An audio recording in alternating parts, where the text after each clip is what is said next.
Hello everyone, good morning. Welcome to our channel Mimi and mama's blog. আশা করি আপনারা সবাই ভালো আছেন, আমরাও ভালো আছি।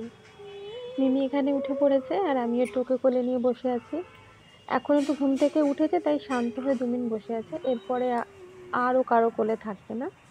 কিছুক্ষণ পর ওকে একটু ব্রেকফাস্ট করিয়ে দেবো, তারপরে ওকে নিচে দিয়ে আসবো।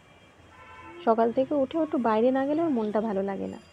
তো আশা করি আপনাদের ব্লগটা ভালো লাগবে, ভিডিওটা দেখতে থাকুন।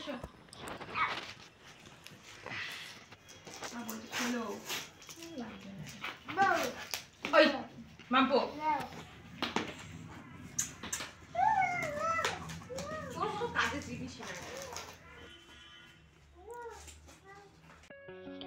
এটা আমি অ্যামাজন থেকে অর্ডার করেছিলাম, পার্সেলটা আজকে এসেছে।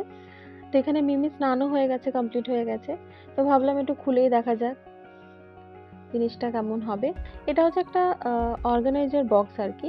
তো জামাগুলো না, মিমির জামাগুলো খুব ছোট ছোট, তো এদিক ওদিক ছড়িয়ে, তার মানে একটা জিনিস ধরলে আরেকটা জিনিস বেরিয়ে যায়। তাই আমি ভাবলাম কতগুলো বক্সে যদি আমি জামা কাপড়গুলো রাখি তাহলে কেমন হয়। তো এটা আমি দেখার জন্য আমি এক পিসই নিয়েছি, কারণ জিনিসটা কেমন হবে, ভালো না খারাপ, মানে কীরকম কোয়ালিটি হবে, তারপর নাহলে পরে অর্ডার করা যাবে। যাই হোক, প্রোডাক্টটা হাতে পেয়ে সেরকম খুব একটা আমার খারাপ লাগেনি। আর আমার সাইজ নিয়ে, সাইজটা তো অলরেডি মেনশনই থাকে, তারপরও আমার মনে হয়েছিল যে আর একটু বড় হবে। স্পেসটা আমার মনে হলো একটু ছোট হয়ে গেছে, তবে কোয়ালিটি মোটামুটি ভালো।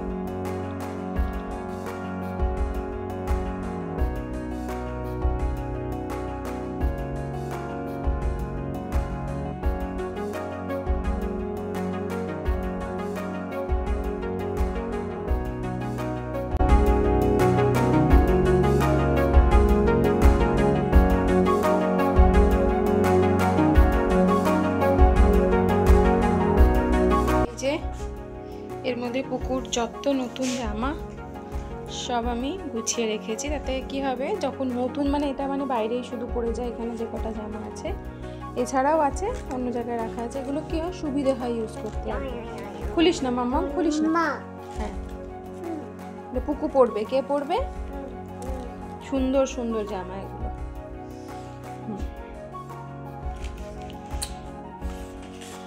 কি করছিস মামা?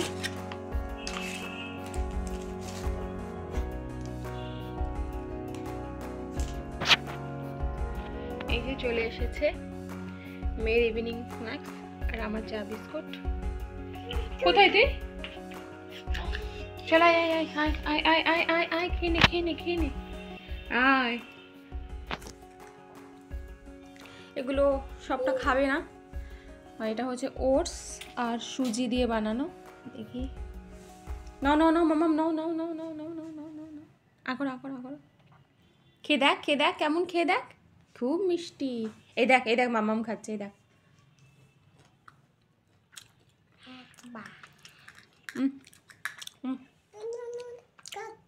কে খাবে কে খাবে কে খাবে? ম্যাও খাবে না? আমি দেখতেই পাচ্ছি না কে খাচ্ছে, আমার তো চোখ বন্ধ, আমার চোখ বন্ধ। এই দেখ, এই দেখ আমার চোখটা বন্ধ, দেখ আমার দিকে, এই দেখ এই দেখ এই দেখ, নে।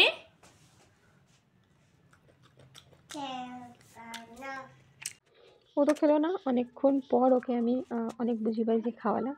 এই সন্ধ্যের খাবারটা না ও ঠিক খেতে চায় না, মানে খেতে চায় না বলতে, ওকে আমি চেষ্টা করি 6:30 7টার মধ্যে খাই দিতে, কিন্তু সেটা ও স্কিপ করে 7:30টার সময় ও মানে ওর খিদেটা পায় আর কি। তো সেই সময় ও এখন একটা অভ্যেস করে ফেলেছে, একটু লেট করেই খায়। তবে চেষ্টা করি একটু তাড়াতাড়ি খায়, আগেও 6:30 7টার মধ্যেই খেয়ে নিত, ইদানিং একটুও লেট করছে। যাই হোক, এখানে জামা কাপড়গুলো ওকে একটু বসিয়ে দিলাম, বসিয়ে খাতা পেন ধরে বসিয়ে দিয়েছি। ও মোটামুটি খাতা পেন্সিল হাতে থাকলে আধা ঘন্টা মতন ও কাটিয়ে নেয় বই খাতার সাথে। তো সেই ফাঁকে আমার কিছু জামা কাপড়গুলো শুকিয়েছিলাম, সেগুলো আমি তুলে এনেছি, ওগুলো আমি ভাঁজ করে রেখে দিচ্ছি। মোটামুটি সব ভাঁজ হয়ে গেছে। ওর জিনিসগুলো মিমির জিনিসগুলো ওর জায়গায় রেখে দিচ্ছি, যেখানে যেখানে রাখার। সোয়েটার ফোয়েটার সব আলাদা করে রেখে দিলাম। এরপর আমার চায়ের কিছু বাসন ছিল, ভাবলাম না বসে থেকে কাজগুলো কমপ্লিট করে নিই। আর আমি এখানে কাজ করছি, এদিকে ও কনস্ট্যান্ট আমার পাশে বসে বক বক করে যাচ্ছে। আর আমি যখন কিছু কাজ করি, তখন ও আমাকে আরেকটা কাজ করতে বলে। মানে ওর কোনো কাজ থাকে সেটাকেই করে দিতে হবে, ওকে এইটা এনে দিতে হবে, ওটা এনে দিতে হবে। তো আমি ওকে বলছি, "না এখন না, একটু পরে দেবো, পরে দেবো।" যাই হোক, এরকমই আমাদের চলতে থাকে। বাড়িতে বাচ্চা থাকলে যেটা হয় আরকি। তো আশা করি আপনাদের আমার এই ছোট্ট ব্লগটা ভালো লাগবে। যদি ভালো লেগে থাকে প্লিজ চ্যানেলটাকে সাবস্ক্রাইব করে আমার পাশে থাকবেন। ধন্যবাদ।